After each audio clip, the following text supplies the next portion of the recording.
안녕하세요, 펑크비즘 팀입니다. 여기 유치원생이 그린 것 같은 픽셀 그림이 있습니다. 화려하지도 않고 디테일도 없고 심지어 처음에는 무료였습니다. 그런데 2022년 이 크립토펑크 5822번 한 장은 무려 8,000이더리움, 당시 하나로 약 237억 원에 거래되었습니다. 지금까지 크립토펑크의 누적 거래액은 28억 달러를 넘었습니다. BAYC가 디지털 세상의 롤렉스라면 이것은 디지털 세상의 모나리자입니다. 이번 영상에서는 모든 NFT의 조상이자 디지털 아트의 역사를 새로 쓴 1만 개의 얼굴, 크립토펑크의 기원을 추적합니다. 시간을 2017년 6월로 되돌아갑니다. NFT라는 단어조차 없던 시절, 뉴욕의 두 개발자 맷 홀과 존 와킨스는 재밌는 실험을 합니다. 인간이 그리지 않고 코드가 스스로 그림을 그릴 수 있을까? 그들은 알고리즘을 짰고 버튼을 눌렀습니다.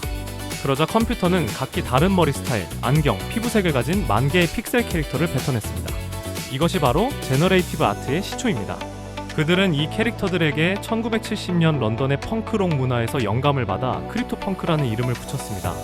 그리고는 가스비만 내고 가져가라며 공짜로 뿌렸습니다. 당시 가스비는 고작 11센트. 지금은 수십억 원을 호가하는 작품을 당시엔 껌 한 통 값도 안 되는 수수료만 내면 가질 수 있었습니다. 그런데도 사람들은 관심이 없어서 며칠 동안이나 남아돌았죠. 전설은 이렇게 초라하게 시작되었습니다. 하지만 크립토펑크가 위대한 건 가격 때문이 아닙니다. 그들이 스탠다드를 만들었기 때문입니다. 총 발행량 10,000개, 좀비 88마리, 유인원 24마리, 외계인 9마리 같은 레어리티 시스템. 이 모든 NFT의 규칙들이 크립토펑크에서 시작되었습니다.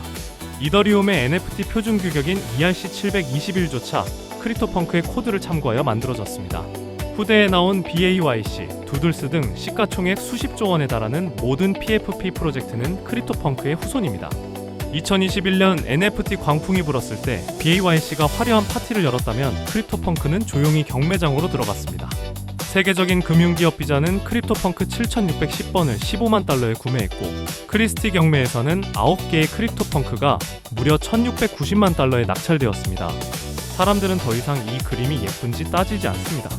고대 이집트의 토기가 예뻐서 비싼 게 아니듯 크립토펑크는 최초라는 역사적 가치를 인정받은 것입니다. 이 픽셀 덩어리를 소유한다는 것은 단순히 돈이 많다는 과시가 아니라 디지털 혁명의 역사를 소유한다는 최고의 자부심입니다. 재미있는 건 이들의 이름이 펑크라는 점입니다.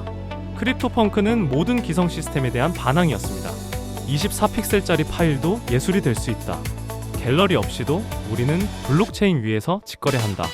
이 사이퍼펑크 정신이야말로 펑크비즘이 추구하는 불합리한 시스템에 대한 해킹과 맞닿아 있습니다. 가장 작고 투박한 점들이 모여 수천 년 된 예술 권력을 무너뜨린 것입니다. 100년 뒤, 200년 뒤의 인류는 아마도 미술 교과서의 첫 페이지에서 이 픽셀 얼굴을 볼 수 있을 겁니다. 인류가 처음으로 디지털 소유권을 증명한 순간이라고 말이죠. 가격은 오르고 내릴 수 있습니다. 하지만 최초라는 타이틀은 영원히 변하지 않습니다. 펑크비즘 팀이었습니다. 감사합니다.